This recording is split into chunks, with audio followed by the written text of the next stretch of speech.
Study the music that inspires you, but not too closely. Hey, what's going on, guys? It's No Shoes, and we're back with another one. And today we're going to touch a little bit on my theory behind how you should study music, the goal behind it, and what you can achieve through that. But before we get into that, No Shoes Gang Cypher Volume 4 is out streaming everywhere. Please check it out. We worked for the past almost year on it for you. There's 12 rappers from all around the world.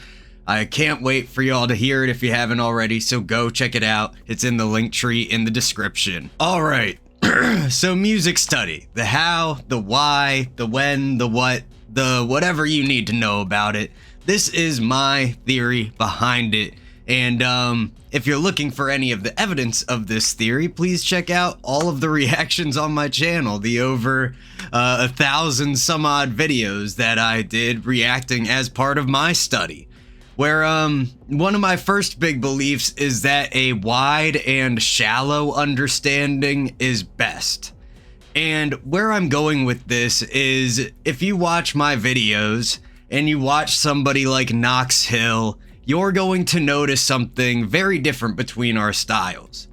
Knox was breaking down all of the song, everything he could, finding all the hidden meanings, all the twists, all of that shit. And I respect that. That's an amazing thing to do. Somebody's got to do that.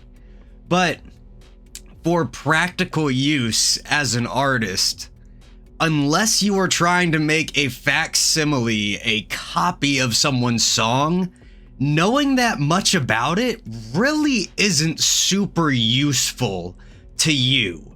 So what my theory is you should study lots of artists, lots of songs, lots of genres, pretty much every genre if you can wrap your head around it, you know.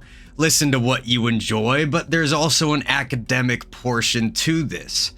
And through that, you're essentially going to water down your inspirations in a way. So, you know, somebody who listens to only Mac Miller might start rapping. It might sound exactly like Mac Miller. And while I love Mac Miller and he's one of my favorite artists, I'd probably listen to that person and say, I've heard it before.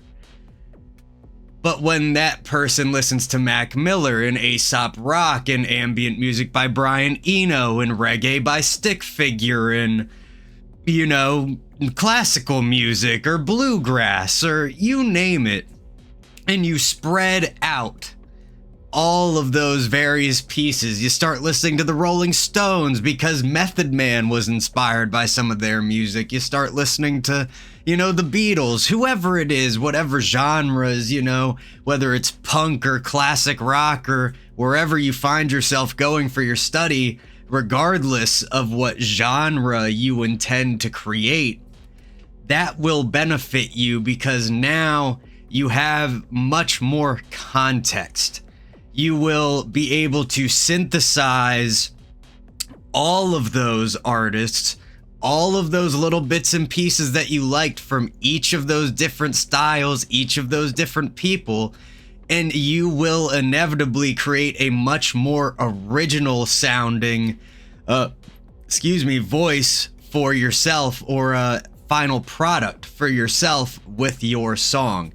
And that's really the big crux of my thought process behind it, is that if you study enough people, eventually they will blend together in something unrecognizable from the inspiration and become something original and unique to yourself.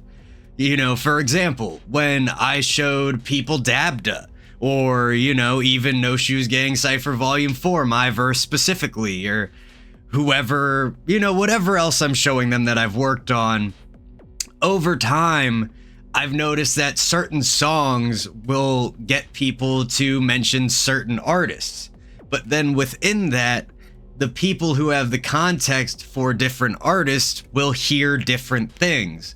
One of my boys hears Aesop Rock in one of my songs. Another of my friends hears Mac Miller in the same song. Another of my friends hears, you know, the list goes on. They see the inspiration, but there's enough variance and enough of a width to the amount of inspirations I've taken in that it does not come down to like one definable point. It's just these little flavors that end up getting tied together and then create a larger whole, almost like montages. You take two things, you put them together, and now you have created a greater third thing, the sum of its parts. And that's really where I'm going with this today, y'all, is when you're studying music, you know, all respect to the people who get super deep with it. They want to know what every bar means. They want to know why he breathed there, why the beat is exactly the way it is. And, you know, and if that's your thing, all respect, do it. Somebody's got to. Somebody's got to break it all the way down. But for practical research, when you yourself are trying to create something as an artist, unless you want to sound exactly like somebody else, that level of knowledge just isn't going to serve you all that well. So, in closing here, go out and listen to a bunch of different artists. Choose a new album every week. That's what I've been doing now that I stopped the reactions. And I've been listening to reggae. I've been listening to rock. I've been listening to rap. I've been listening to, you know, you name it. I'll find it. We'll figure it out.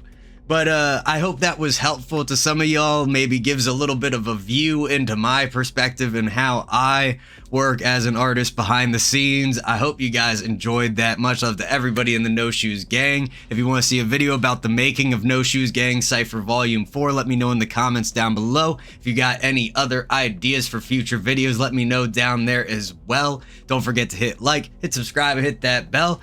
And I will see you all next time.